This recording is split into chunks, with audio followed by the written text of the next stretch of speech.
പ്രായപൂർത്തിയാകാത്ത കുട്ടിയെ ലൈംഗിക അതിക്രമത്തിന് ഇരയാക്കിയെന്ന കേസിൽ 2 യുവാക്കൾക്ക് 58 വർഷം കഠിന തടവും 3,75,000 രൂപ വീതം പിഴയും ശിക്ഷ. തൃശൂർ ഒല്ലൂക്കര സ്വദേശി കെ സമൽ, തൊടുപുഴ ഉടുമ്പന്നൂർ സ്വദേശി സൂര്യദേവ് എന്നിവരെയാണ് മൂവാറ്റുപുഴ പോക്സോ സ്പെഷ്യൽ കോടതി ജഡ്ജി ശിക്ഷിച്ചത്. പ്രായപൂർത്തിയാകാത്ത കുട്ടിയെ ലൈംഗിക അതിക്രമത്തിനിരയാക്കിയെന്ന കേസിൽ 2 യുവാക്കൾക്ക് 58 വർഷം കഠിന തടവും 3,75,000 രൂപ വീതം പിഴയും ശിക്ഷ. തൃശൂർ ഒല്ലൂക്കര ഇല്ലഞ്ഞിക്കുളങ്കര കദളിക്കാട്ടിൽ വീട്ടിൽ കെ സമൽ, തൊടുപുഴ ഉടുമ്പന്നൂർ പള്ളിക്കമുറിയിൽ കരയിൽ ഇളന്താനത്ത് വീട്ടിൽ സൂര്യദേവ് എന്നിവരെയാണ് മൂവാറ്റുപുഴ പോക്സോ സ്പെഷ്യൽ കോടതി ജഡ്ജി എ സമീർ ശിക്ഷിച്ചത്. പിഴത്തുക ഈടാക്കിയാൽ 2 ലക്ഷം രൂപ വീതം ഇരയ്ക്ക് നഷ്ടപരിഹാരമായി നൽകണമെന്നും വിധിയിലുണ്ട്.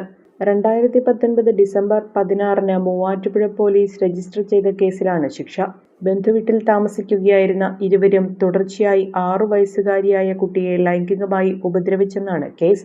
പ്രോസിക്യൂഷനു വേണ്ടി special public prosecutor PR Jamuna ഹാജരായി.